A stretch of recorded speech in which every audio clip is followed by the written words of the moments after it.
Hi, welcome everybody to another version of the Chamber Minute. Today we have Senator Gunn representing Alamance and Randolph counties. Welcome, Senator Gunn. It's nice to have you here. Thank you. First of all, thank you for your service to our state. Thank you for your leadership on the Senate Commerce Committee. We appreciate everything that you're doing there to help lead our state into the 22nd century. Thank you for being here. Well, thank you for having me here. It's been great. I've enjoyed chairing commerce, and I look forward to working with the North Carolina Chamber as we look at ways to move the economy forward. That's great. We look forward to it. Let's jump into it.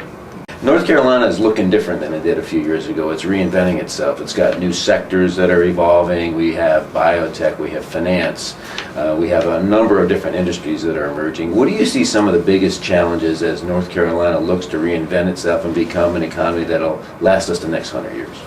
I think it's great that we are, in fact, reinventing ourselves. We have taken hits in certain sectors of our economy, but in a way, even though we are reinventing ourselves, we still have several of the same issues that are important to help drive our economy for any business. The work that we've done on tax reform, which has been probably the most noted nationally, the work we've done on our transportation reform as we try to look at the best ways to move commerce through our state, as we look at workforce development and how we're using our community colleges and to train this workforce or retrain our workforce. All these initiatives are important. Regulatory reform also falls in that. So even though we are kind of rebranding and remarketing the types of jobs that are coming to North Carolina, those four things are going to play an integral role as we move forward. North Carolina has a rich tradition and history of being very innovative and having a lot of entrepreneurs. And we've always looked at a problem and found ways to solve it. And small business and large business alike have been at the center of that. As you look at innovation and entrepreneurship and the policies surrounding that, where are some opportunities and where are some challenges for our innovators and our entrepreneurs? We're going to depend on entrepreneurs. We're going to depend on new development, new ideas, new initiatives. The four things I mentioned previously are important, but one thing that I feel like maybe we need to emphasize more is the need for capital infusion. Where do these individuals, where do these companies that have these great ideas, knowing that they're going to be 70 to 80% of the workforce moving forward, where do they find this capital? We've had a complete revamping of our financial system.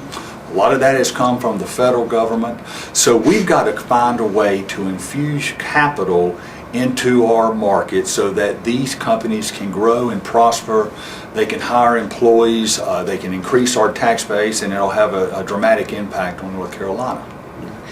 I know this is near and dear to your heart. Unemployment rates in the state have been higher for a long time than a lot of us can remember, and particularly hit hard are the rural areas. Metropolitan areas are hit also, but the rural areas of our state are really suffering right now. Have a higher unemployment rate than our metro areas. What's some things specific to our rural areas, some thoughts you have about how we can help our rural areas get to the comeback that everybody else is hopefully going to enjoy also? Well, thanks, and I'm really glad you asked that question. I actually have filed a bill in the Senate called Senate Bill 522, the North Carolina New Markets Jobs Act. What this bill will do, and I'm hoping that we'll get a lot of support moving forward. We're going to hear it in revenue laws coming up in a month or two, and hopefully we'll have it on the floor in the short session. But what this bill is intended to do is to take private equity, something that is critical to drive innovation forward and to drive this economy forward and offer this financing source. We're going to use private capital up to $500 million. And that money will go to two areas. It's going to go to areas where we have a socioeconomic depressed situation, lower income areas, and it's also going to, and this is something I'm real excited about, 40% of that capital is going to go into our rural communities. The rural communities are sitting on the outside. I've heard it from senators, both Republican and Democrat. I've heard it from our governor. I've heard it from our Commerce Secretary. I've heard it from Main Street. They've got great ideas.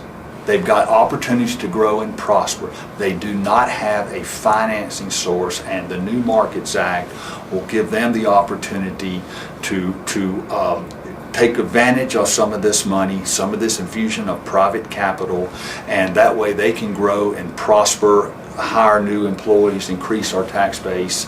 And I'm really going to be calling on chambers. I'm going to be calling both locally and statewide. I'm going to call on our municipalities.